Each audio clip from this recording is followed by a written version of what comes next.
However, your commission may wish to consider other options to recommend to the board.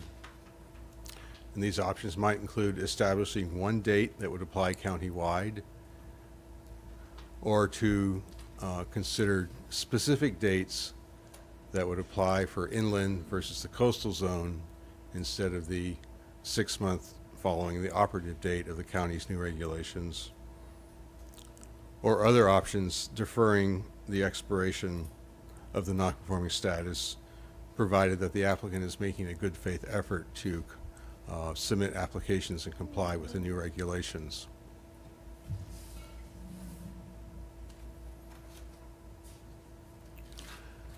The amendment before you today also adds processing requirements that would include that the Planning Commission would be the review authority for such nonconforming status determination requests, that a public hearing would be required, findings the Commission must make in order to determine that a cultivation location is nonconforming, noticing requirements, and appeals requirements. And these last two areas, noticing and appeals, pretty much replicate the existing process found in the county development codes in Article 2.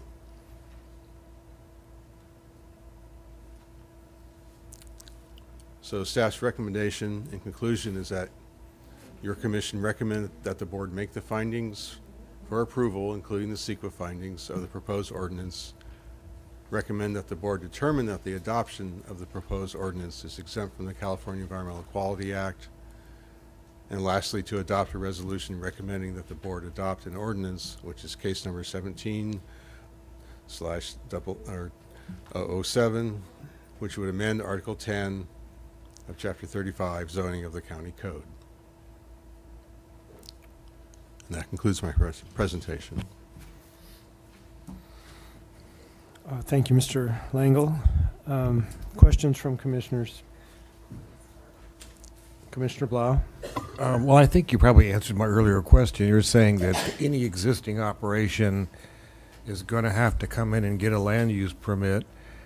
And that question is, do we pick a date, or is it 6 months after the date that the board adopts the ordinance? Is that what I heard you say?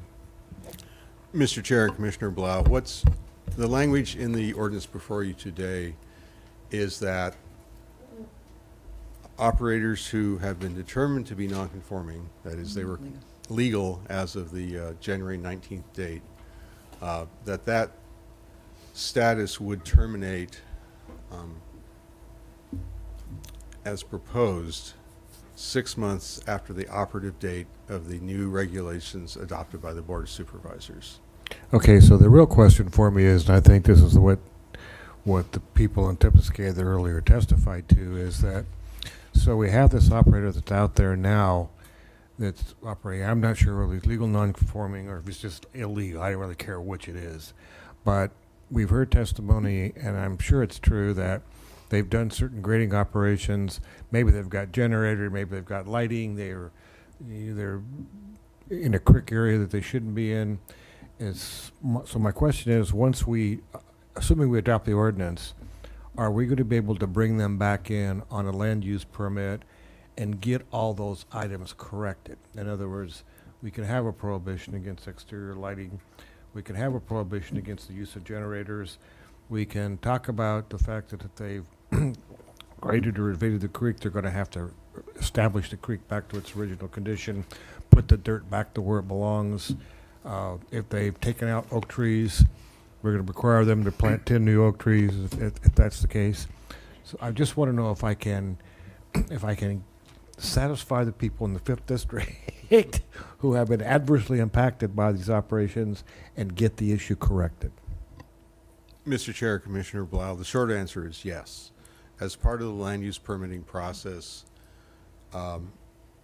it would be determined what activities have been done legally and what activities may have occurred without permits. And as part of the permitting of that operation, if it's appropriate under the new regulations, would be to require that any activities that are existing out there obtain all necessary permits in order for the operation as a whole to continue operating. And just a follow-up question. So let's assume this ordinance is enacted and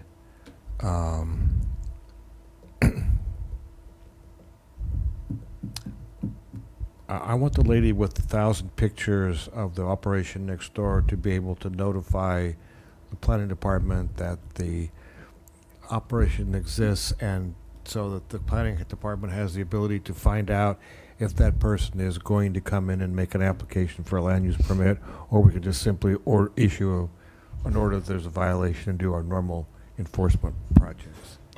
Ms. Black. Mr. Chair, so this ordinance does two things. It establishes a process for determining whether or not something was non-conforming as of January 2016, and it amortizes those operations that are found to be non-conforming. So it does those two things. The future ordinance that we will be looking at, if the county decides to provide a permit path for cannabis, we'll talk about all of the things you have to do. So this is really a very, very, very narrow ordinance, one to determine, because there's no process right now for people to come in and request a determination for non-conforming status. If they've modified their property in certain ways without the benefit of permits, they're not going to be found to be non-conforming. So there will be a consequence, and the consequence will be they have to stop until they can get a permit. So there won't be a permit path until the board takes action, potentially in February. The permit path will exist in March. So I just wanted to make sure that the Planning Commission understood that, because you're going to be the ones dealing with these requests for non-conforming determinations. You mean legal non-conforming? Legal non-conforming. Non-conforming is it means, legal non-conforming. Excuse right. me. So, but you're telling me if they've made modifications to the ordinance, they've made modifications to the property that are not legal, that are we're not not going to permitted. find them legal non-conforming. Right. We're just going to find them illegal and non-conforming. And then they will go into the enforcement Okay. process. Great. Does that Hey, help? what really I think we need to make clear is that we have existing laws, and we have activities which are not conforming. They either started after the key date, or they've expanded something that may have been there before, and there's been no determination. They don't come in and ask for a determination of legal non-conforming, so they haven't improved their status at all. They're just plain illegal. Right. And then it becomes an enforcement question, right? Mr. Chair, yes, and we do have a number of operations that are in our enforcement system right now. And you may see some of those because we may make a determination that they are not legal non-conforming and are violating the zoning ordinances, and they may also avail themselves of this process, because just because we say so doesn't mean that they might not want to see what you say. Does that make sense? It does. So I think some operators who think they are legal non-conforming, but according to the rules we don't believe they are, may still come in and ask the Planning Commission for a determination. Right. Commissioner Blau. Well, I think you answered my question. I think I can, I think what I understand it, we're going to be able to either stop an operation, or we're going to be able to have them come in and make an application and have a legal operation, assuming they can comply with all the conditions that we're going to impose upon them, that we would normally impose upon anybody for a land use permit. So I guess I'm just saying that with this new ordinance that you're proposing, for the benefit of the public, they're going to have a safer, well-regulated operation, or it's not going to be there. There's not going to be existing operations that don't have our approval at some point in time. Right.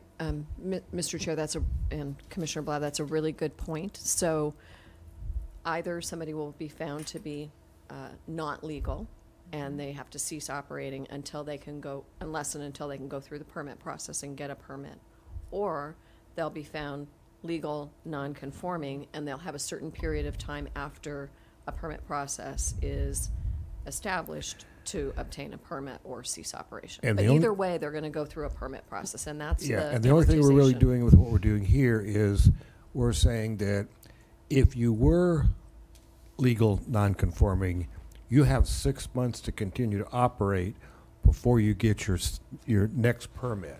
If Six you were months. not legal non-conforming, you got to cease operations Right. today. I Is that what we're doing? We're giving a 6-month window for someone that was legal non-conforming as of the January 16th, 2016 date.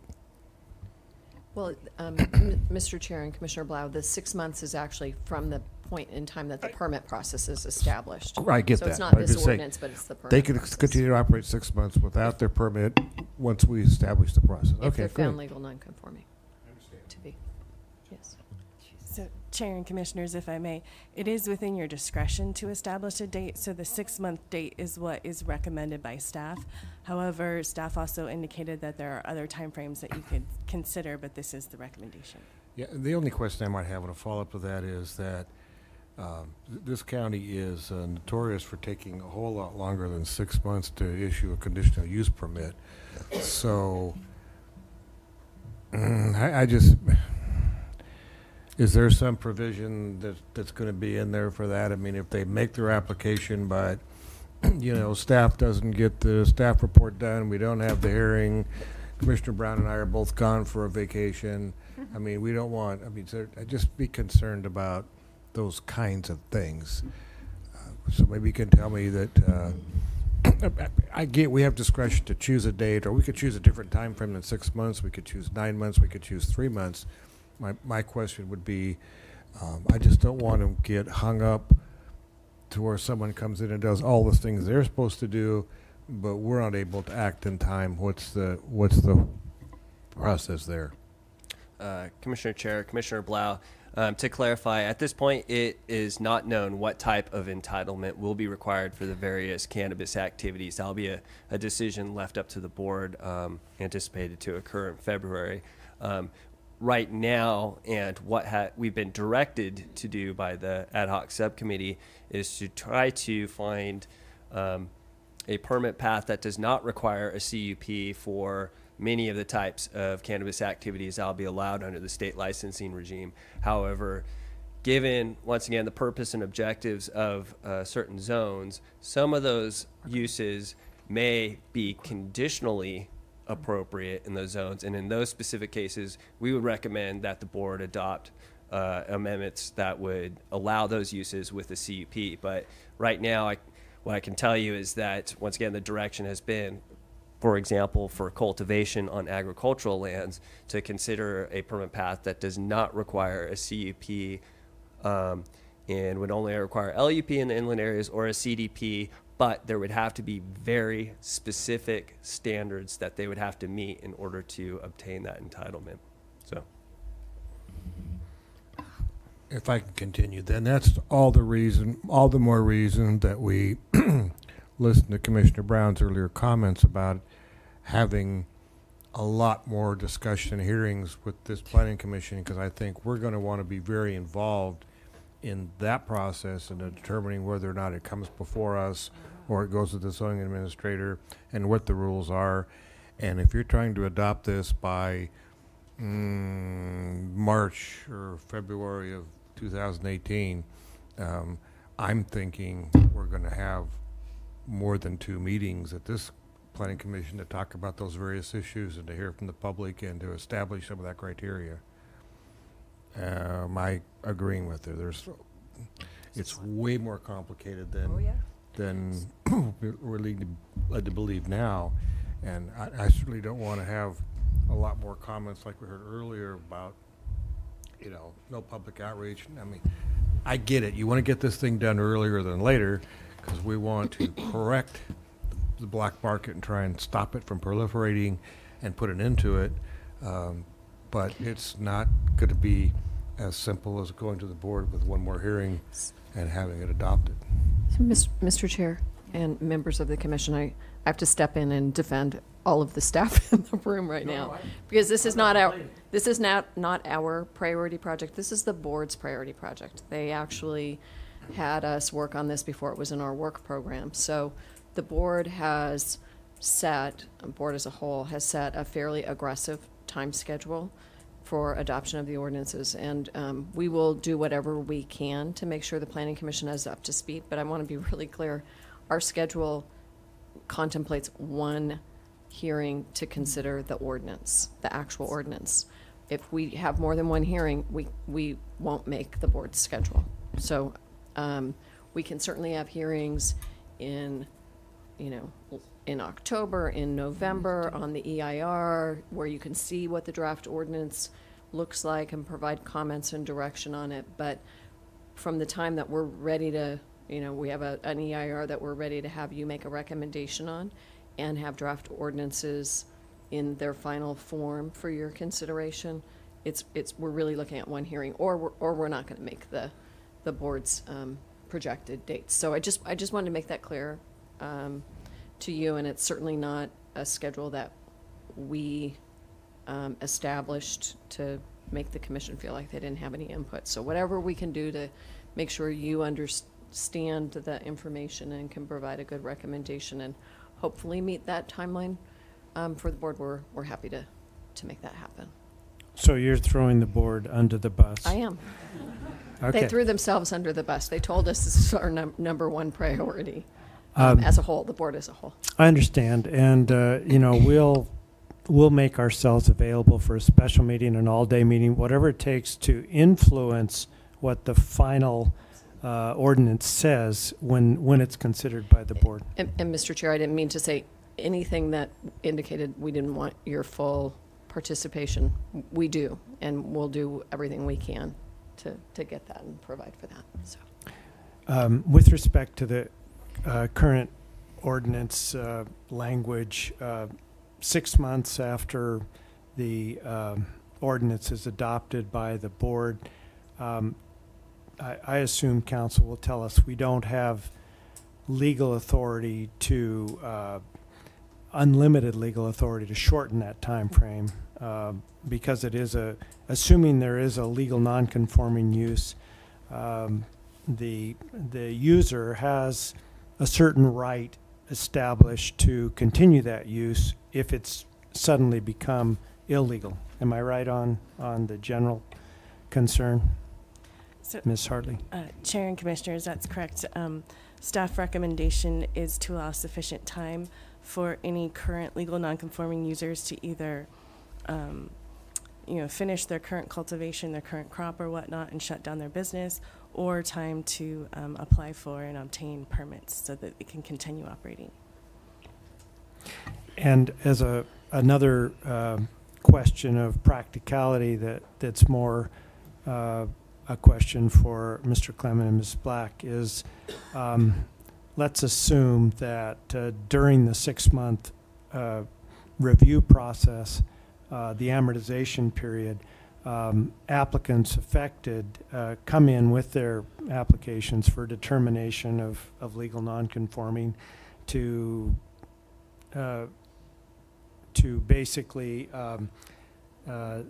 stave off any enforcement action.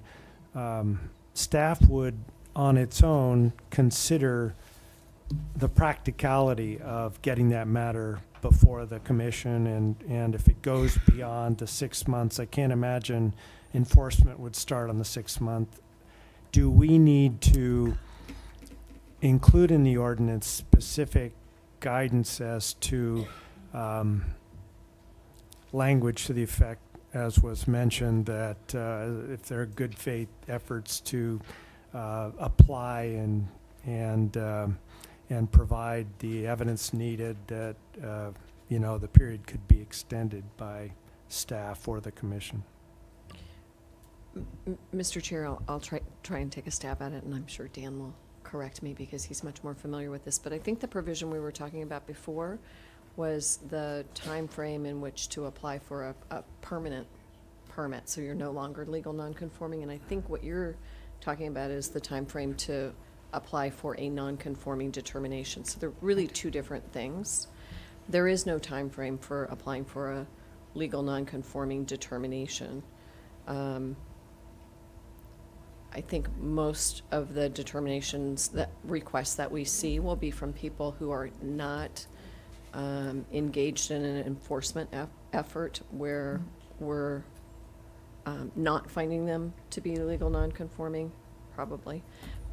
It's hard to predict how people will behave, but more so people who believe that they really, truly are legal non-conforming and want to be able to move ahead with the state process in advance of getting their permanent permit. So they'll actually have a status, a permitted status, legal non-conforming status, that would allow them to apply for the state, for a state permit in January. So I think that's how most people will use this. But then there may be some people who are in the enforcement side of things that will come to the commission sort of as almost an appeal of a determination by staff. Okay, well, I'm not totally content that that the ordinance before us needs to include language that would allow further time beyond the 6 months if appropriate in a case-by-case basis. It does. It does require It does include it. Oh, it does. It basically has a provision that says if you've submitted a complete application, you can continue on. Oh. A complete application for the non-conforming status determination, I think. Oh, no, a complete I don't know.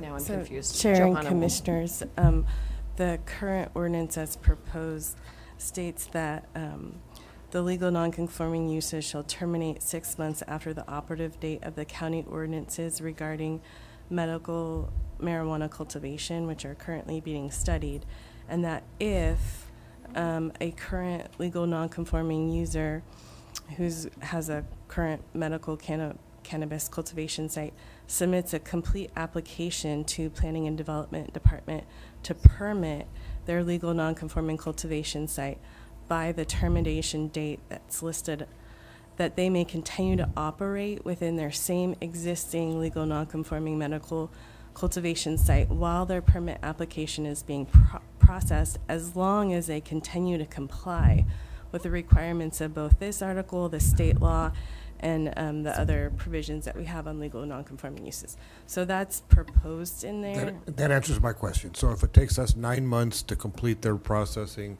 they're still able to operate until we can make a determination. So that was my question. So.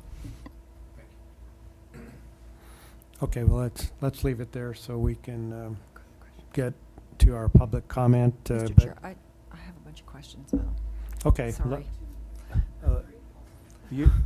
Sorry. Commissioner St. John only ahead, has fine. 3, so she gets to That's go fine. first. That's good.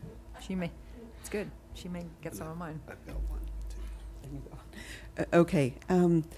So in the proposed ordinance, we heard a lot about schools and youth activity areas today, and it sounds like this has the distance requirement of the 600 feet that's that maybe the state is using, but that it didn't expand to the definition of youth facility that I thought I heard, which sounded like it went beyond schools to preschools, and I know it was covering boys and girls clubs. Had staff considered that, and was there a reason to do it differently? Right. I'm concerned about the preschools, the pre-Montessori stuff, things like that. Mhm. So, Chair and Commissioners, if I may, the standards that are included in the proposed ordinance regarding determining whether or not a site is legal nonconforming are based on the regulations that were in place on January 19th, 2016. And so that's based on the state of the law at that time, which did not include youth centers and daycare facilities, I believe. Got it, okay. Let's see. Okay, and following on the discussion that we were having, what is the enforcement that would occur if after this 6-month period the operation is either found to be illegal, non-conforming, and therefore supposed to be shutting down? And what is that enforcement? Is that at a code enforcement officer? Is that the sheriff to shut them down? Mr. Chair and Commissioner St. John,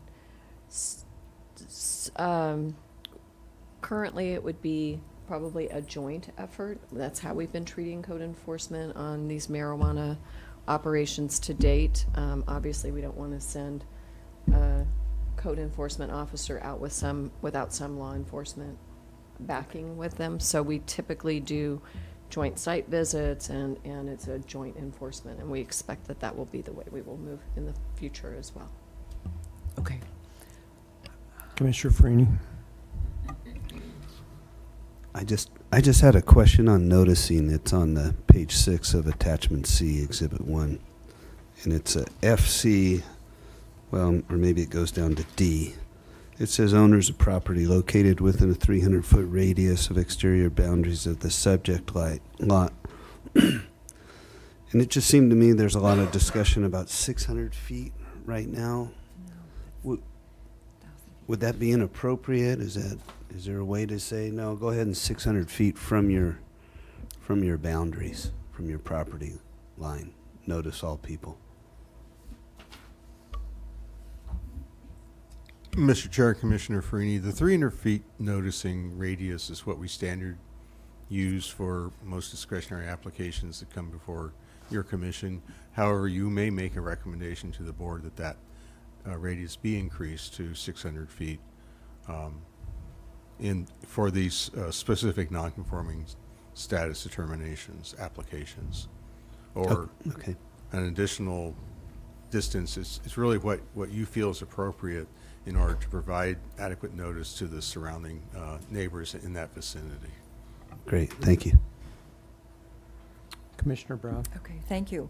A question follow on from Commissioner St. John about the 600-foot radius. So if the county chooses to use a buffer of 1,000 feet at some point in time, so if they're outside, if they comply with this 600-foot radius and they're outside of that, and that is their locality where they're doing their business, and then the county in their ordinance says, oh, our buffers are going to be 1,000 feet. Where does that leave this particular business? Mr. Chair and Commissioner applying for an application? Mr. Chair and permit. Commissioner Brown, essentially your question gets at one of the main purposes of adopting this ordinance. This ordinance only affects those existing operations that are found to be legal as of the January 19, 2016 date. And it provides a process to determine if they are considered to be legal non-conforming. Again, the second purpose of the ordinance is then to provide a termination of that status, so that once that status terminates, they would then have to comply with whatever the zoning ordinance is adopted regarding the permitting of these operations would require. So under the non-conforming status, they would have to maintain the 600 feet. Right. Once that status terminates, then they would have to comply with the 1,000 feet. Well, then you put them out of business, basically, because they wouldn't be able to comply. They can't move they're in that particular location, and then they're out of luck, so to speak. So it doesn't pay for them to, I mean, I don't know, there's a lot of unknowns here, right? Because we don't know. Okay. Correct, Madam Chair and Mr. Chair and Commissioner Okay. Brown. Yes, I mean, the ordinance has not been Right, so we don't know. drafted, or Okay. they have in some degree, Okay. but they haven't been adopted by the board yet, so we don't know what specific standards are going to come into play for such operations. So, in making, so some of these will, they will be coming to the Planning Commission, and I guess my question is, some of the information that's in an application that the Planning Commission will consider, I'm wondering how you, staff, will determine, or how the applicant would determine, or how provide the information that, for instance, the quantity of medical marijuana cultivated complies with the amount specified in Health Safety Code. How do you can make these kinds of determinations, and this is fairly clear, it's black and white? Is there going to be a lot of gray in the things that we do? Is there, I don't, yeah. Yeah, Commissioner Chair, Commissioner Brown. Yeah, the burden is going to be on the applicant to demonstrate that they are in compliance with the regulations that were in effect as of 2016. So that could be anything from business records, which show their transactions, to do they have tax records, which show the amount of business? Do they have the records to demonstrate that the patient-caregiver relationship exists? So, Well, but I asked specifically about this one particular issue. I get the tax records, that's easy, you can just provide it. But if this comes to us, how do we make that determination or whatever determination we make and we see this information, it's just something they give to you. You're able to say that, yes, that is correct? Commissioner Chair, Commissioner Brown, that is the same challenge that we have with a non-conforming determination, regardless of the type of use that is subject to non-conforming determinations. It becomes a fact-based inquiry, and once again, the burden is on the applicant to give us a substantial amount of evidence such that you would feel confident that you believe that they have demonstrated that they were in compliance, and you do feel comfortable, providing that legal non-conforming status. Okay. And of course, staff would be evaluating whatever application materials they submitted. We would consult county council as appropriate, and then we would make our recommendation appropriately. Okay. On slide 4, the second bullet, it's about ceasing operations, and I think someone said, Ms. Black said, give them 6 months to allow their operations to finish. But is there some way, what happens with, does the county track to make sure their operations are over, or what happens with ceasing operations? It seems like a very simple concept and just using those 2 words, but it's more complicated in reality because there's a lot of things that have to do. So how does that work? Commissioner Chair, Commissioner Brown, very good question. As Mr. Bazanich indicated during the previous item, what we are also concurrently working on is a very robust enforcement program. So the goal is to have law enforcement, code compliance, and any of the other agencies who may be involved go out, do an inspection of these sites, and evaluate all the information and make a recommendation accordingly. And what's going to happen, what could happen if the board decides to develop an enforcement program, the few board hearings that we have conducted to date where we have received guidance from the board, it's been pretty clear that the board's desire is to have a much more robust enforcement program than what we currently have under the existing Article 10 statute and our existing enforcement tools that we have available to us. And what we're going to be doing later in this calendar year is going to the board and proposing a number of options for enforcement, not only for the cannabis industry, we're also going to be addressing short-term rentals with regard to what would the board like to see with, for example, possibly a proactive enforcement program, weekend inspections, and other options that could be availed if they wanted to go there. Okay, but back to my question, you didn't explicitly answer it, because will you be writing rules that talk about what must happen in terms of ceasing operations, so that enforcement can go out and say, okay, you didn't abide by Rule 1, by Rule 2, or whatever, because you just can't say this is going to happen. There's got to be certain things that the operators know what they must do to comply in ceasing operations. Mr. Chair and Commissioner Brown, ceasing operations means they have to cease operations. And I think what you're asking is, are we going to track that and enforce it? Yes, we will track it and enforce it. So for every operator that has to cease operations, it's going to be different. What, in terms of your rules? No. No. Okay. Either an operator receives a legal non-conforming determination, or they don't. If they don't, they have to cease operations immediately. If they do, then they have the 6 months past the effective date of the ordinance to apply for a permit. If they apply for their permit and they remain diligent in obtaining that permit despite slowdowns that might occur, then they can continue to operate. If they don't apply for a permit, or they don't maintain that diligence, then they have to cease operations. So, I mean, I feel really confident that we will track this Okay. one well. Okay, and my last question is, since this is new, I guess it's different than what we normally do when we look at legal nonconforming, which are basically structures and so on and so forth. So does this ordinance, just from staff's perspective, and maybe I'd like to hear from the public too, does this benefit more the cannabis businesses, or does it benefit more the county? Are the rules such that it helps you, the county, do what the county needs to do to enforce community standards, regulations? Because what I don't want to see is, I don't want to see loopholes that say, oh, we can't go after because of the language isn't really clear and firm. We should have done, that's. Yeah, Commissioner Chair, Commissioner Brown, our goal in drafting not only these amendments, but then the amendments that will be presented to you in the future is to, number one, prohibit the black market and have an enforcement program that will shut down the black market to the extent that we can. Number two, for those who will comply with the law, we want to encourage them to have a thriving business.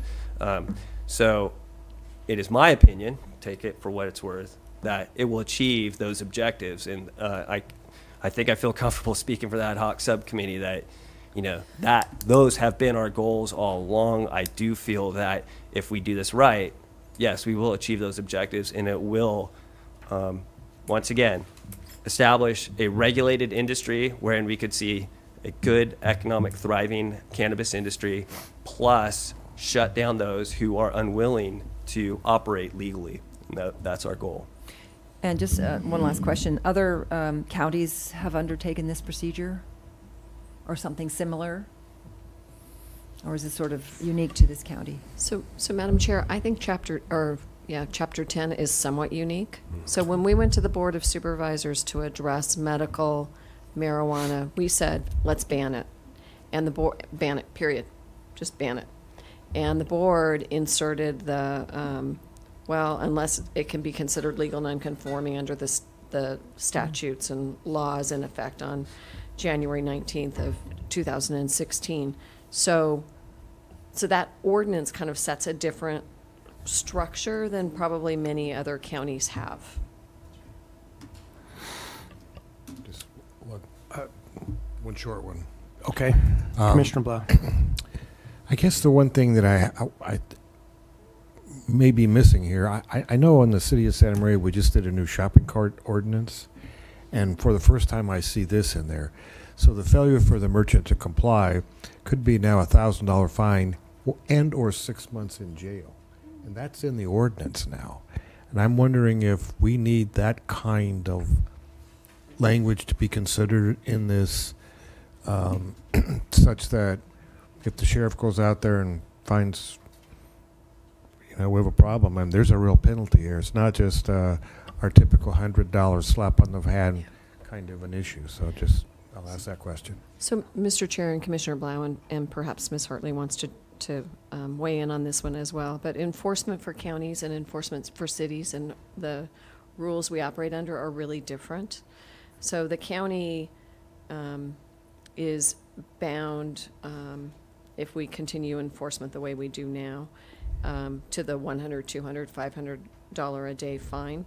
It's quite effective on ongoing operations, ongoing structural enforcement things. It's not as effective on daily, like special events or things that come and go. So I think it is an effective tool for enforcement. We are going to be looking at other ways to structure fines and enforcement for cannabis and for short-term rentals, but I'm not sure there's a better way that doesn't have so much process that it's really difficult to. So you're saying it could be like $100 a day, and then $500 Yes. a day, and then $1,000 a day. It's actually so 100, it's 200, and 500 a day. a day. A So day. it could be 500 a day. So on it this. adds up. Now, with an industry that's as lucrative as this, that it's might the not cost be of doing enough. business. Yeah. And then, there's other options to accelerate enforcement through court action. But, So- you so don't do look that at that. every You look at day. that. Come back to us with that. But we will be looking into that and be kind of separately addressing that with the board too. I might just mention to my fellow commissioners, this is not new. We spend a lot of time up here with permit issuance, compliance, et cetera, and then we're dependent on the enforcement process. And we hear all the time, they're still doing it. They still have the second story when it's illegal or whatever. So I think we need to move this along to get it to the board, to get it adopted. If we want to tinker with the language of the proposed ordinance, we certainly can do that. But enforcement is a county problem, and the board's going to have to solve that. I don't think we can insert criminal penalties without a lot of legal consternation by our county council. In any event, let's get to public comment, and then we'll come back to the commission with approval, modifications, and so forth. We have 5 speaker slips all here in the room. Again, a 3-minute limit, and all of these speakers spoke on item 1, so we expect they'll be efficient. The first is Bobby Fedor, and then Liz Rogan, and then Bruce Watkins.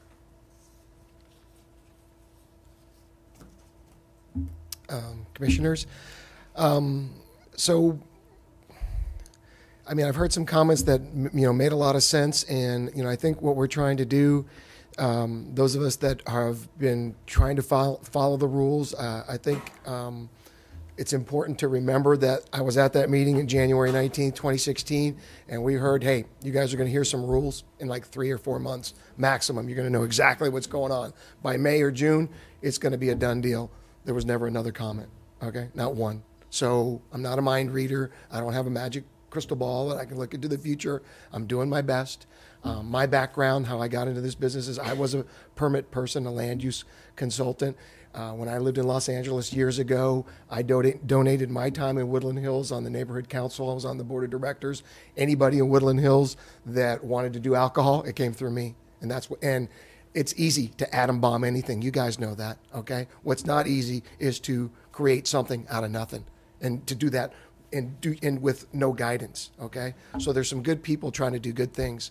I think the timing and stuff, I mean, it's complicated because I almost feel like it's better off just applying for a license for the state, okay? And letting this, if this is a placeholder, letting this go, okay? And then you guys deciding whether we're going to fly or not, or if you don't fly, then going back and saying, hey, we're legal non-conforming. I'm not sure. But, I'm happy to work with you guys. I just hope that you guys remember that there's been people looking for guidance. None came. It's super complicated. I get you guys are going to be sued no matter what you do. So do what's best for the county, minimize your lawsuits, but try to encourage the people that are trying to do the right thing. And remember, there are people that are trying to do the right thing, and there are people with legal distribution, and there are people that are worried about organic, and things are going to change in the future. I promise you, in 5 or 6 years, people are going to be like, this doesn't have an organic sticker on it. I'm not using this medicine. Okay, it's really hard. It's really hard to be organic. So that's kind of my thoughts. Okay, thank you. Thank you for sharing them. Ms. Rogan? Bruce Watkins, followed by Paul Kowalski. Thank you, Commissioners. Actually, listening to the discussion kind of reinforces what I was talking about earlier. I'm a CEO of a group. We have 1,200 acres up on Tepiscay. And I'm not that guy that they were worried about, okay? And we've gone in and we've tried to work with the county. I think we have worked effectively with the county in filing for permits before everything we do, erosion control permits when fixing farm roads, and drilling permits when drilling wells. And nonetheless, because of the activity that's happened by some of that gray or black market area in the area, I get painted with that brush. We get a lot of land up there, and we're trying to do things by the book, and just by virtue of being in the industry and people have seen what they see. I don't fault any of these people, you know, with the purple hats and all that kind of stuff. There's been a lack of information. They're good people. They're left to assume things, and that's where it is. So this process will be really helpful in clearing that up, not only for the county, but for folks like ourselves that really want to do this right. I was really more just speaking to a possible suggestion on this Article 10, and as you go forward. My understanding of the non-conforming status here in the county, I'll call it the grandfathering dating back to January 2016, was one of the provisions was that you weren't supposed to make any changes at all to the area in which you were cultivating effective as of January 2016. And I can see a lot of possible conflicts between that requirement and the new state laws. You know, for example, if somebody was growing here perfectly legal in Santa Barbara County as of 2016, under the laws in effect then and now, you could have a 50,000 square foot cultivation. The new laws kicking into effect at the state level next year won't allow that. You actually have to physically break that up into a plurality of smaller cultivations. There's minimum separation requirements, movable barriers, and all that kind of stuff. So as you consider extending this 6-month window for folks that are, you know, on the non-conforming status, I'd urge you to consider also allowing those people to start modifying their operations so that they can be in compliance with the new state laws. Otherwise, what they're doing may not meet the state laws, and by virtue of changing it, they will have invalidated their grandfather status. Thank you very much for your consideration.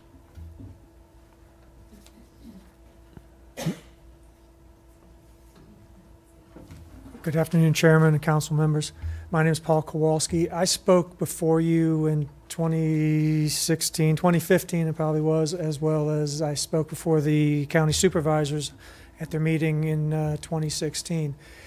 When we spoke about taking care of our patients and the medical marijuana, and they stood up and told us that we had the permission and ability to go forward to take care of our patients. What it has transitioned to is basically land use and zoning ordinances. And I have concerns similar to what Bruce just mentioned about the time frame and our ability to modify or do what was needed to be done that the county supervisors permitted us to do. This is farming. It takes 12 to 18 months to prepare. I mean, it takes 6 months to pop a seed and then get to something that you can harvest. So there's not an immediate time frame on which you're working. You're working 6 months to a year in advance with your planning and your preparations. And there are a lot of changes that need to be made in order to meet the state laws and requirements. So I'm really more talking about the future. A lot of us really want to be compliant, and we are concerned that our grandfather statuses, we have the ability to meet the requirements of the county as well as the Planning Commission. Thank you. Thank you. I just have You have a question? I do, because something Ms. Black's pursuant to my question and comment about ceasing of operations. So just from your comment, if you had started, put that seed in a pot, it's going to take you a year to basically cease your operations, or what? I guess I'm confused about, you're going to tell the operator, sorry, you've got to cease operations in 6 months. We don't care where you are in your window of growing. So, Well, hold on. okay. I don't want to start a Okay. Well, I'm just. discussion. I got your Okay. question. I'm sort of confused. Okay. Okay. No, Thank you. Part of what I was trying to say was that, you know, if it's an outdoor growing operation, there's seasonality. There's a period of time where that Okay.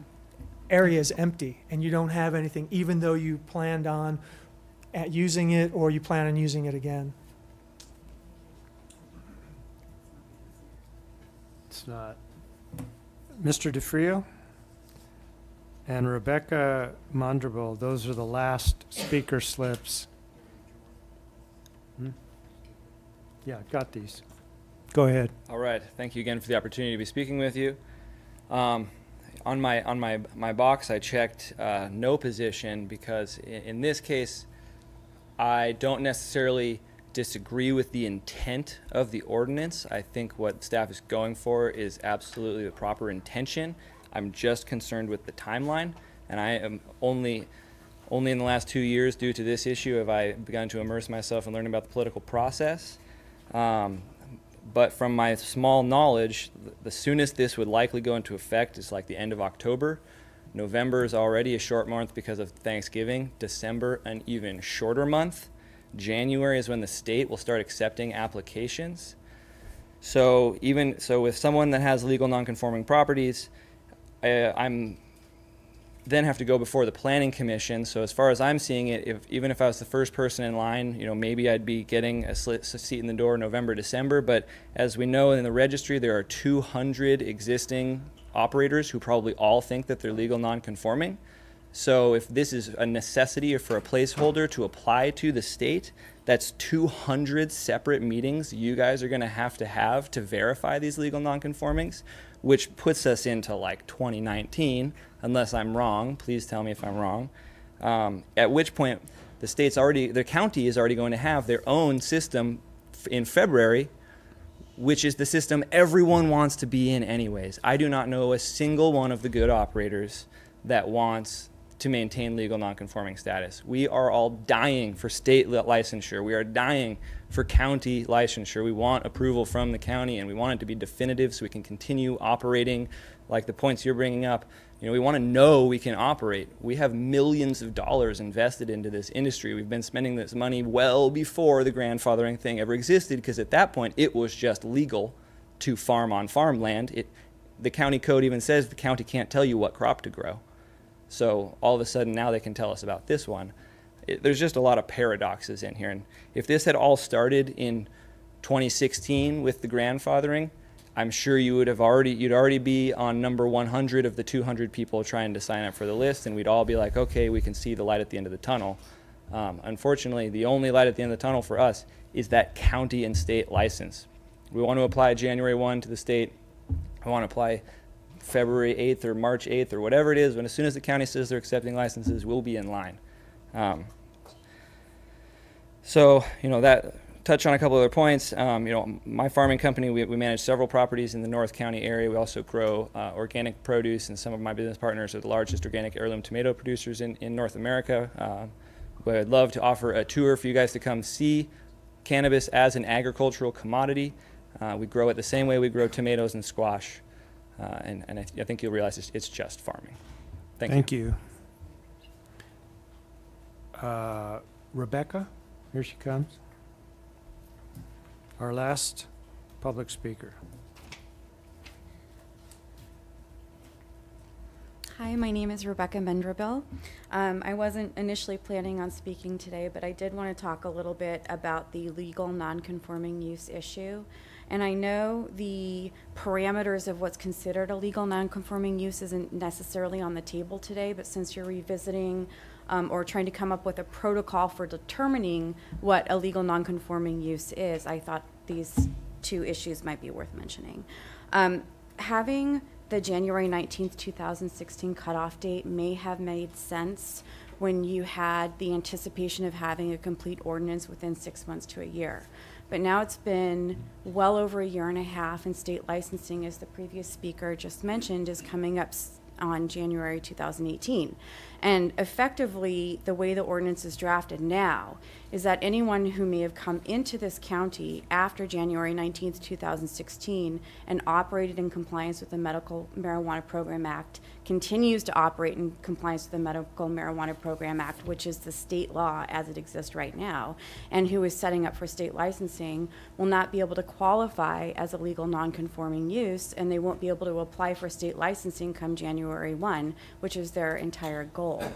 And the MMPA, even the state legislators recognize what should stay in effect over the course of the next year to allow these operators who were previously medical and who are now transitioning into state licensing a little bit of a buffer to continue operating while they wait for their state licenses to be approved.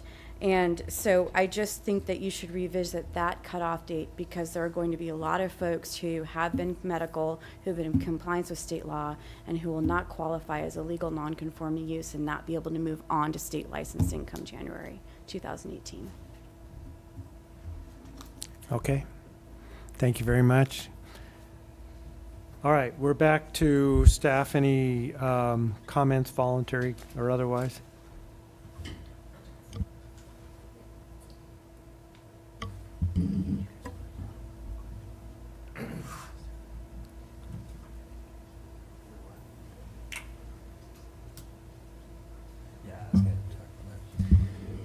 Commissioner Chair, members of the commission, I want to clarify the procedure after January 1st, 2018, when state licenses will start being issued.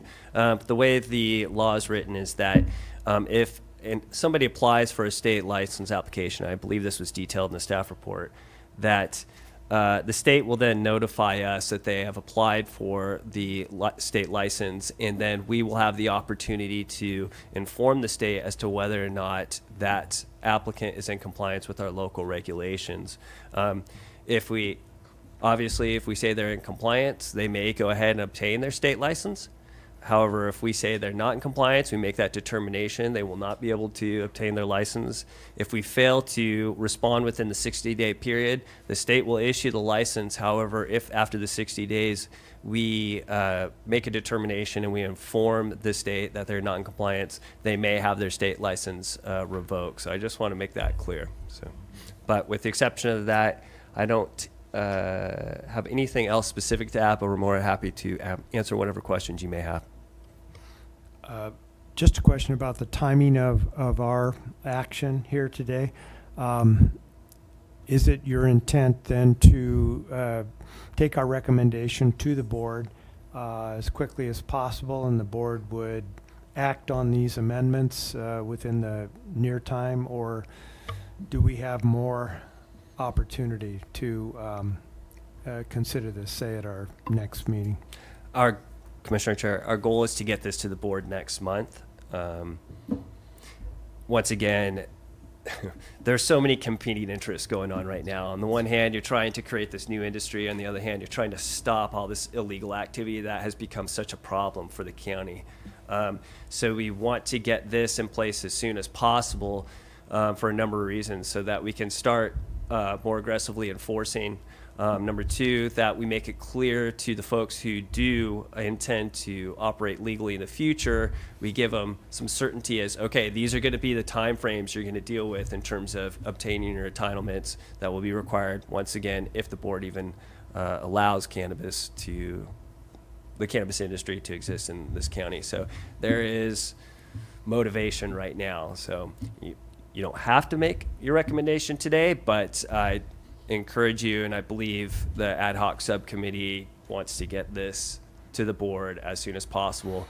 And the board directed us, to go through this procedure, and that came from, once again, the concerns for enforcement. So, for what it's worth. We get the board's in a hurry. We just want to get it right. Anything we touch. Okay. Commissioners, how would you like to proceed? I have just one question. If you could respond to Mr. Watkins' issue about not supposed to be making any changes, but yet the need to comply with state law, which might old processes they're doing. Okay, could you address that? Yes, Commissioner Chair, Commissioner Brown.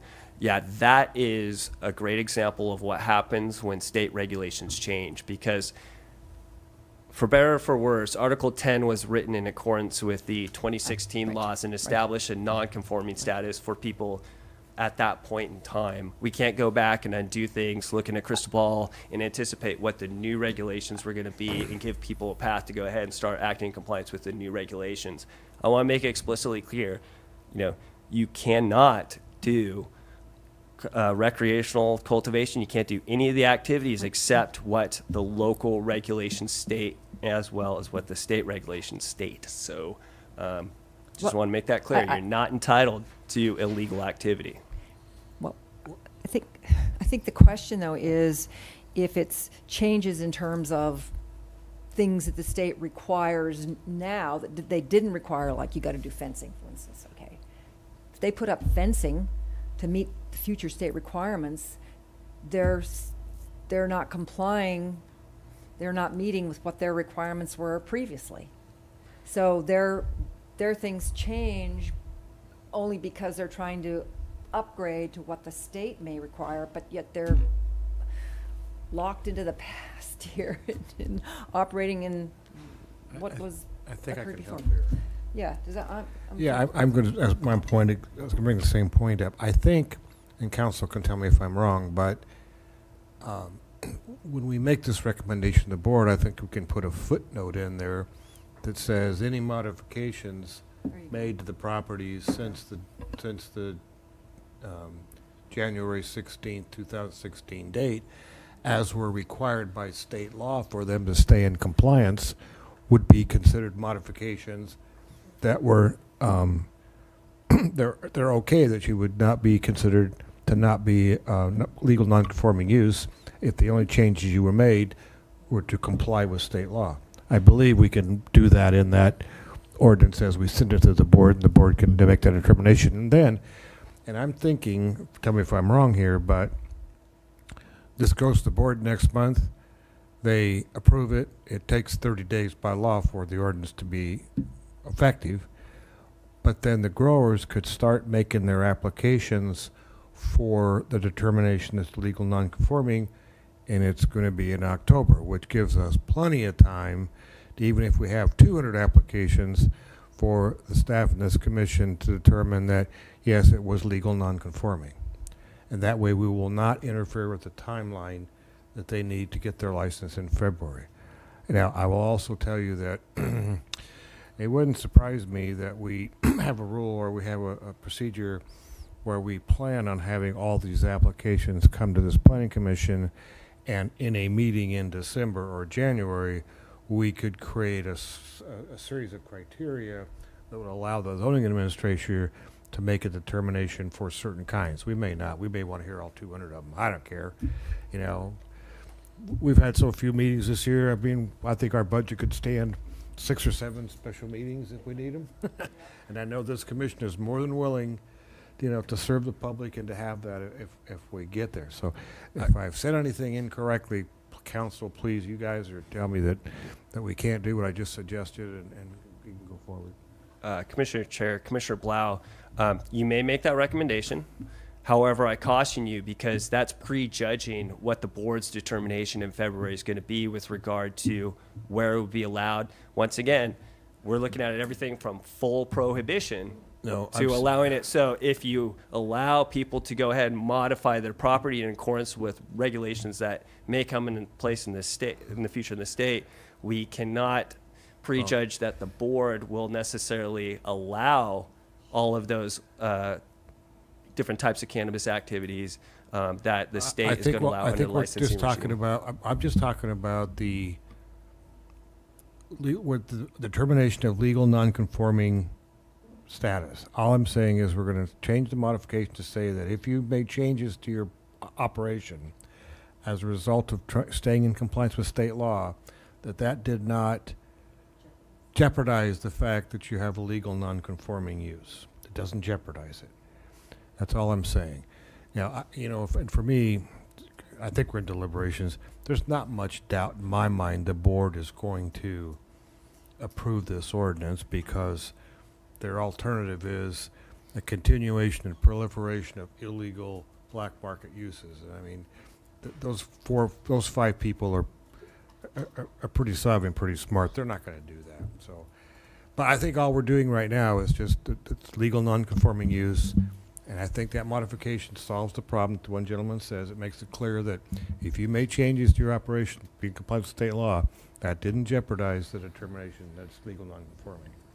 And I'm seeing county council nod her head, so I'm guessing you agreed we could make that change to the ordinance going forward. So, Chair and Commissioners, yes, I believe that's in your discretion to add that language as a recommendation. Commissioner Cooney, I'm sorry, Commissioner Freeney talked about noticing. Were you going to pursue that, the issue? Yeah. Okay, thank you. I had a follow-up Commissioner St. on John. this before we leap to that.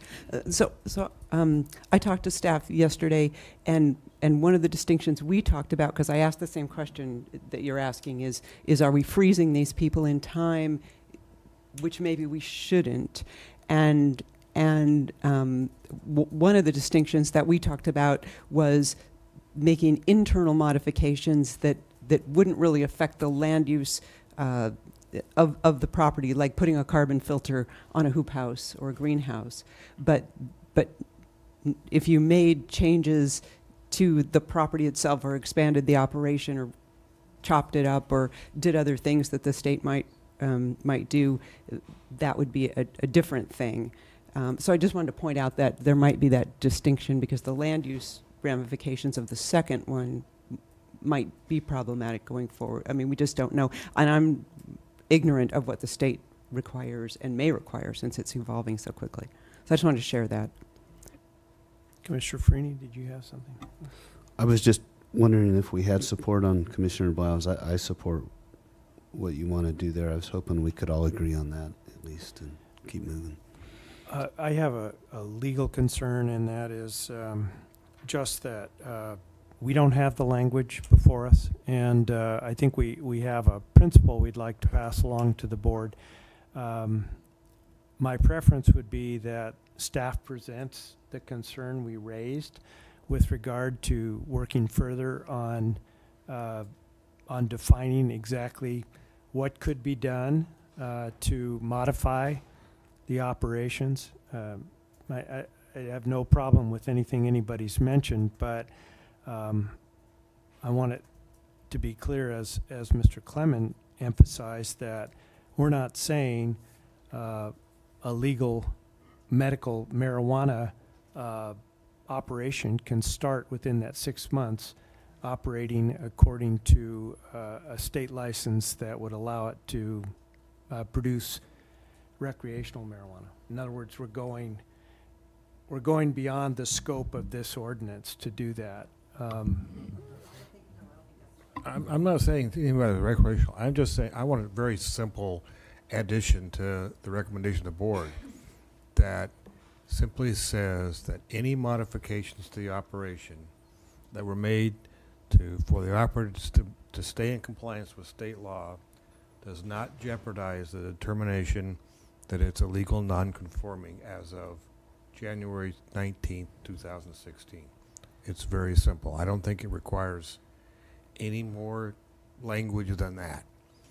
And the board can act on it as they see fit. They can strike it, or they can say, yeah, we agree, and they leave it in there.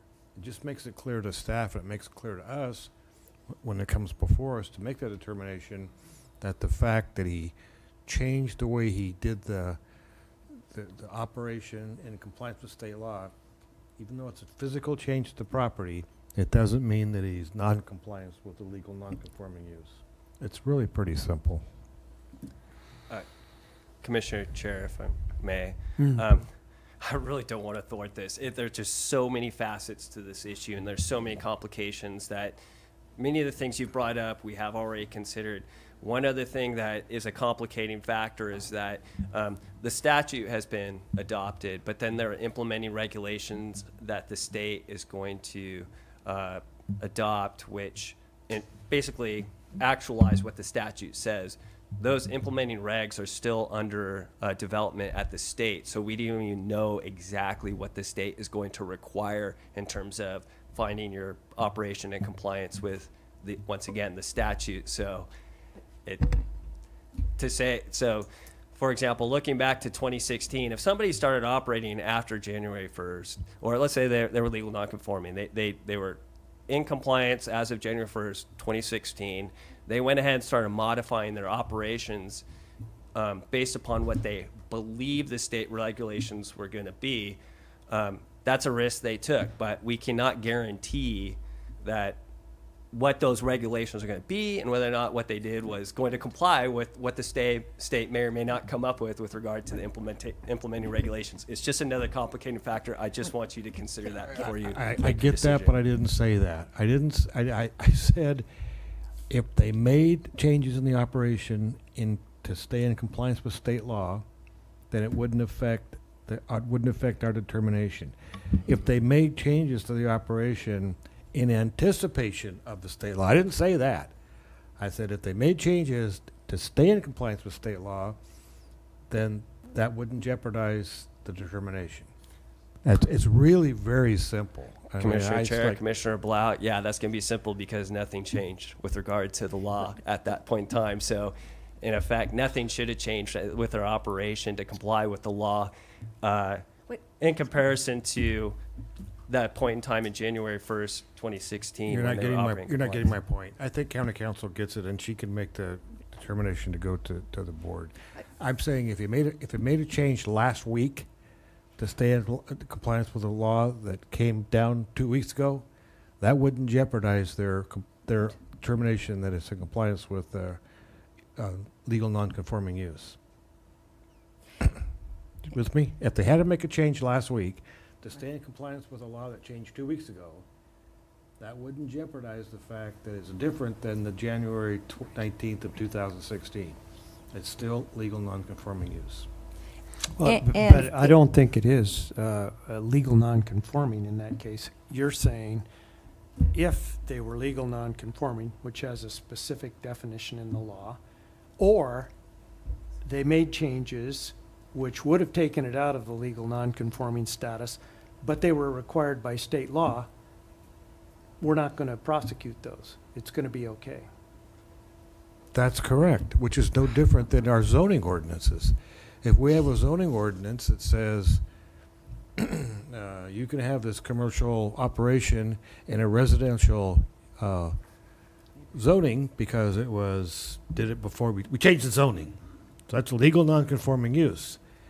And if they have to change, and we also have a rule that says, and if you change that use, it's no longer legal non-conforming. But if you change the use to stay in compliance with some other state law, we don't say, oh, guess what? It's no longer legal non-conforming because you're now required to comply with state law. It's no different than that. Well, I don't have a problem with it if that's the law. But what I'm saying is I don't think we should be expanding the definition of legal non-conforming or allow operations to change because some state law said they had to make those changes. I think that'll be a factor in determining whether there's enforcement or not, but not as to a 6-month amortization period, because the whole purpose, it's like a sign ordinance.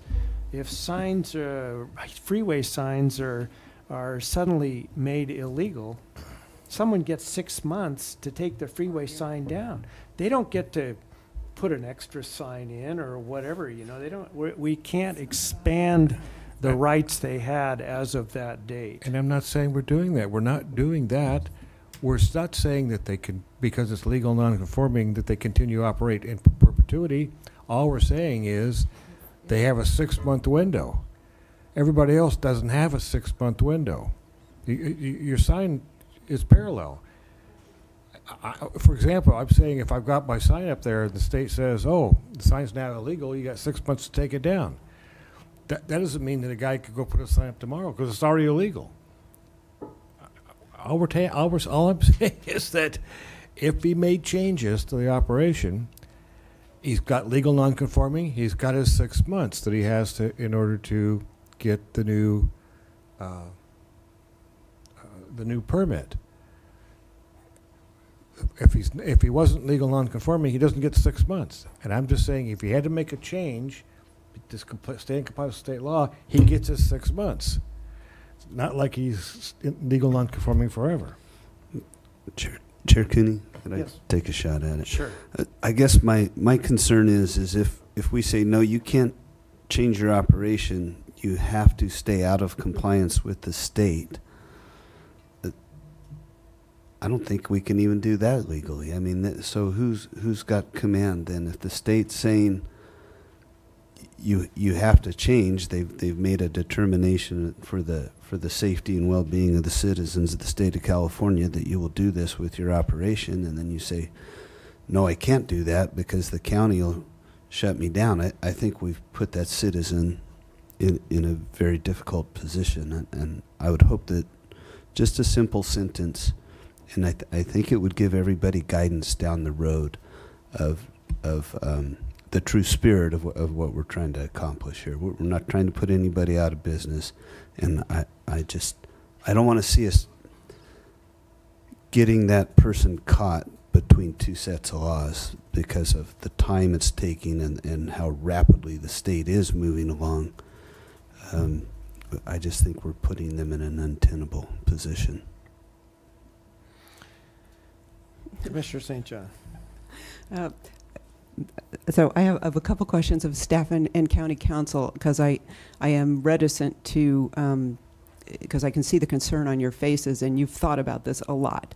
So one is, can you explain what would be the path for someone, say we leave the language the same as you've proposed, and then they go for their state permit in January, and whatever our status is here, set that aside for a minute.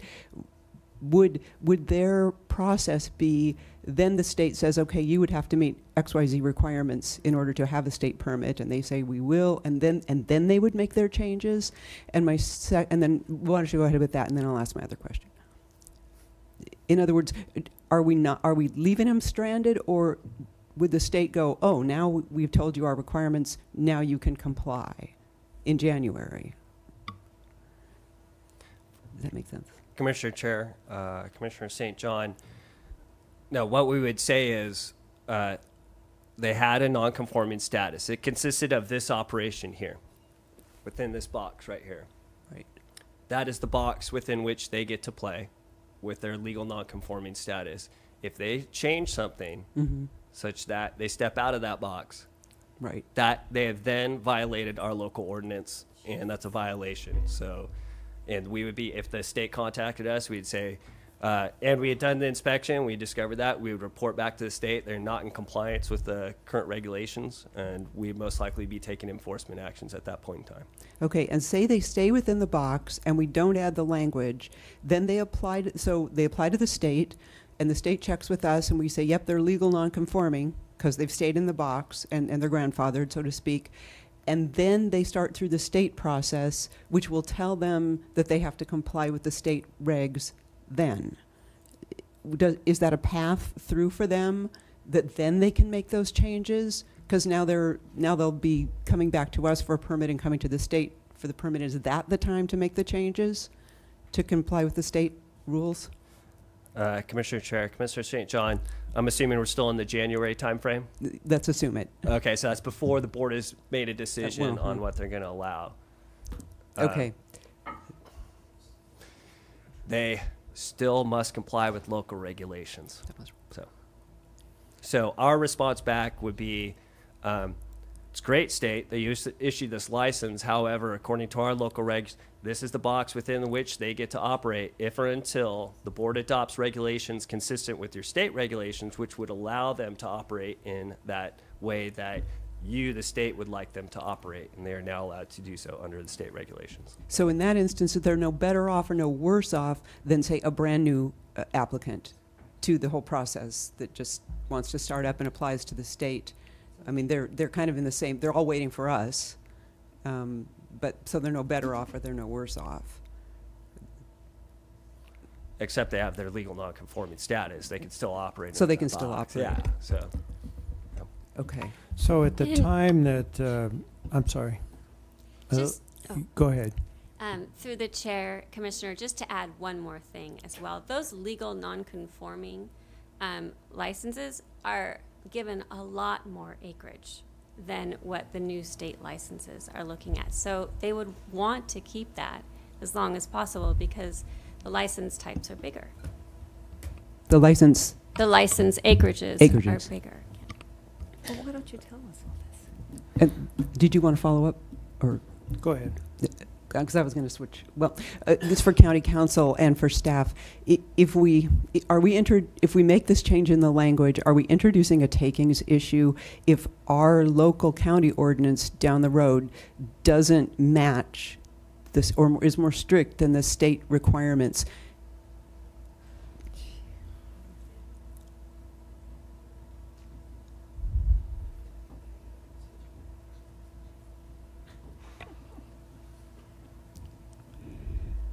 So, Chair and Commissioners, I think I'd have to think about that question a little bit more before I could give you a better answer. But the original intent of this ordinance was to avoid any takings issues, so as to amortize out the current legal nonconforming uses by requiring them to either obtain permits if and when allowed by the county, or shut down operations within a certain time frame. In terms of increasing takings risks, I guess it depends on how this language is proposed. If we require the legal nonconforming operators to maintain their current scope of operations in terms of the fact that modifications to comply with state law wouldn't allow increases, then I would argue that it would not increase takings risk. Say that one more time, the last part. So if we were through this proposed change language saying that any legal nonconforming operators could not expand their current operations, so they're within their current scope, meaning that if you had 50 plants today within the 6-month time frame, we're not allowing you to add 51 plants. We're saying you have to maintain that same original scope. Then I would argue that we're not increasing our takings risk because we're not allowing a greater operation than what currently exists. That's the 6 months following the adoption of the county processing ordinance, assuming we stick with that time frame. But what if since January 19th of last year, 2016, they have made changes? How does that impact our determination of whether they were legal non-conforming as of January of 2016? So, Chair and Commissioners, I believe in that case that we go to our current zoning ordinance provisions, which have certain allowances for modifications, both of uses and structures, but they're very limited in terms of what they allow. And typically, you're required to maintain, for lack of a better word, the same footprint, essentially, of your legal nonconforming use. You're not allowed to expand it with certain limited exceptions that are in the current county code. Okay, so my point, Commissioners, is that we're going to be bound by that structure of legal nonconforming. We don't have the right to say that because you did something after January of 2016, like doubled the size of your grow, that it was legal nonconforming. They're not going to have the benefit of that 6-month amortization. And I would agree with that totally, but what I'm saying is, and I'm talking about the speaker we had up here, where he's saying, by example, he's got 100 acres that he's planted, and now it's in this configuration. And the state comes in and says, okay, we can only have 2 acres at a time. You got to have a buffer and a fence around it. He's not increasing the crop. He's simply moving it around and fencing it and making smaller plots to stay in compliance with the state law. That kind of a modification would not create a situation where he's no longer non-conforming. Yes, he changed his operation. Did he make it bigger? No. Is it a different footprint? Yes, I would say that's legal non-conforming. Now, if I agree with you, if he doubled the size of the crop, that's different. That's not the same footprint. That's not the legal non-conforming. I'm just saying he made changes in the operation, like the one he gave us an example of, to where he has to have a certain size plot. Right. With buffers. But he did, but with buffers or fences or whatever he has to have. Those are the kind of state law compliances. Well, nothing that would increase it or make it bigger or, no, that's not what I'm asking for. That's not the kind of compliance that we're talking about.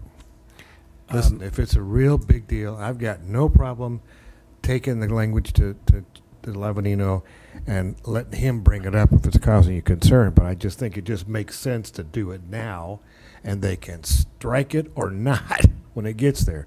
But to me, it satisfies the speaker's concern, and I agree with him. I would not want him to have that trap.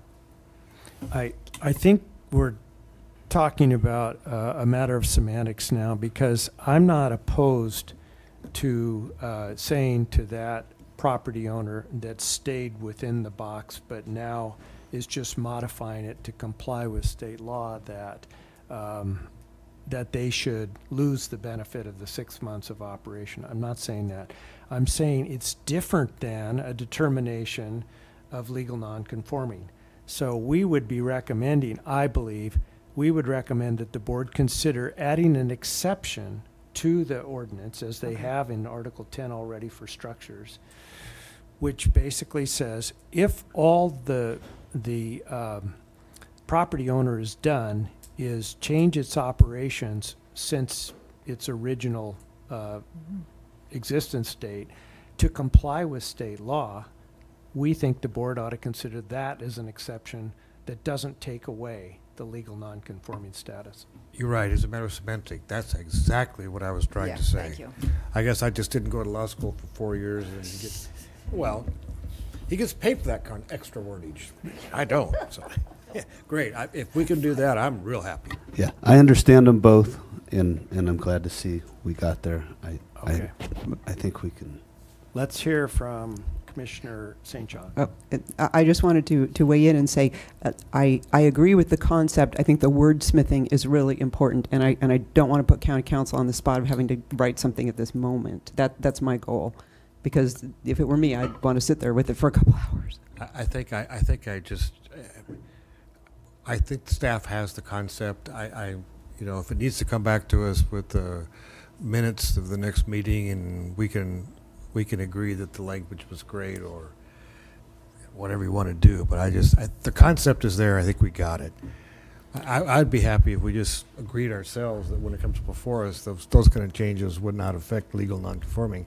I just rather see it in writing. So however you want to do it. I think Commissioner St. John is prudent in asking to see the language, and that's the reason why I asked staff if we delayed that until, you know, it's basically a consent item or the first item on our next agenda, we could take care of it, and they would still be able to agendize it or get it ready for the board's October hearing. Perfect. That works perfect. Mr. Langle. Subject to county council vociferous objection, I think going down the road you had suggested previously was just that as part of our board letter and our presentation to the Board of Supervisors, we could bring this up as an issue that your commission was concerned with. That is the ability to make that modifications to the nonconforming use required by state law would not jeopardize that status. And then we can propose specific language that the board can then add into the amendment to Article 10 if they so choose to do so. As Mr. Clement mentioned, we're scheduled to go to the Board of Supervisors on October the 17th. That's a very tight timeline, which we need to get all our paperwork together, our board staff report, and get it docketed and distributed and reviewed by everybody. I don't think we have any time, if we want to meet that schedule, to come back to you for your official blessing of the language. I think the best we can do, we'll bring this up with the board as an issue your commission was concerned with, and we can propose language that they can then adopt as part of the amendment if they choose to do so. Our action today is a recommendation to the board. We're not adopting the language of the ordinance. So what we'd basically be doing in our motion to approve what staff recommends is adding an additional recommendation to the board. And however you present it to the board, whether revised language, that the Planning Commission proposes, or in a staff board letter, I would hope you'd have specific language so they could agree or disagree, as Commissioner Blau said. That's essentially what we want to get done. Mr. Chair, yes, we would present this as the recommendation by your commission to add language to the amendment, and we would have for the board's consideration the specific language that could be added. Is that okay with you, Commissioner Bell? Okay, Commissioner Brown, are you? Well, yeah, I'm okay with that. I don't think I'm going to support what's happening here because I have other issues which I'll articulate later, but I think we need to speak to the noticing issue yet. Unless you don't want to change that. I have no problem changing the noticing to 600 feet. I have no problem changing it to 1,000 feet. Right. As far as I'm concerned, the more notice you give, the better, the less likelihood we have appeals, the less we have less people complain. I mean, I think it should be 1,000 feet for every damn project we do, to tell you the truth. So I'd support 1,000. We're talking about notice. It's talking about somebody looking up an address and putting a stamp on a notice. The more of those, the better. I agree. I'd go 1,000 feet's good. I'd go 1,000 feet just to be, because when we do 1,000 feet, nobody complains. When we do 300, everybody complains. And 600 is not a good compromise. Just do 1,000 feet. Okay with And what we're talking about is the hearings we anticipate to determine non-conforming status. So it's Correct. 1,000 feet of the operation that we'd be reviewing. that? Yes. I've seen nods for that. Okay, so we're going to have a couple of motions then. Let's have a motion on the ordinance with the additional recommendation that you've talked about. So moved. Okay, is there a second for that? Second. Okay, we have a motion and a second to adopt staff's recommendations as presented today. Adding a small one. As recommended in the staff report dated September 6, 2017, with the additional recommendation we've discussed and which Mr. Lange will put into precise language. Any further discussion on the motion? Commissioner Brown. Mr. Chair, I'm not going to support the motion because with all due respect to staff who's been dealing with this for the last 7 months, we've had basically one-day discussion. It hasn't been sufficient, I don't believe. It's basically this project is a minefield. Issues are complex, lots of complexity. There's lots of unintended consequences both for the county and for those who are trying to do the right thing. We've heard some of them, and I'm very concerned about that that we don't have knowledge of all the issues. Staff does. It's been very brief. This is my concern that we have more hearings so we can wrestle with these things. It's imperative. I can't tell the staff.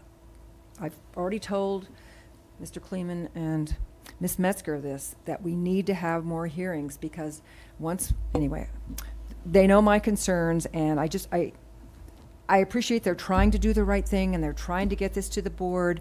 It's very short notice, it's very short timing, very complex, and you know, the commission has always tried to do a very thorough job, and I just feel that there's minefields that we've just got to tread very carefully, and we're not doing that.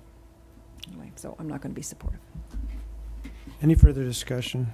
I'll just comment on that. I understand that concern, although I think you're getting confused with what we're doing today, which is just the non-conforming uses, as opposed to the regulations and the rules that we're going to put forward when we're actually doing the land use permit.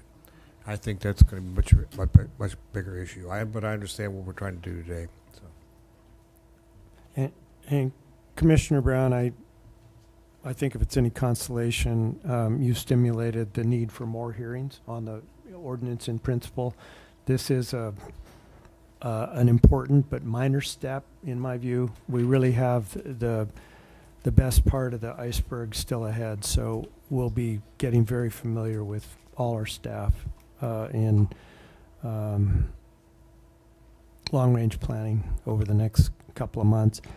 We have a motion. We have a second. Roll call vote, please. Mr. Villalobos. Commissioner Brown. No. Commissioner Blau. Aye. Commissioner Farini. Aye. Commissioner St. John. Aye. Chair Cooney. Aye. Motion passes 4-1. Who wants to make the motion about the noticing, increasing the noticing for the hearings to 1,000 feet? Commissioner Farini. Yes, I'd like to make a motion that we change 300 feet. It's on Exhibit 1, Attachment C, page 6. F D says 300 feet. We'd like to change that to 1,000 feet. And I'll second that. This is on page 6 of Attachment C, correct? Yes. Okay. I- Paragraph.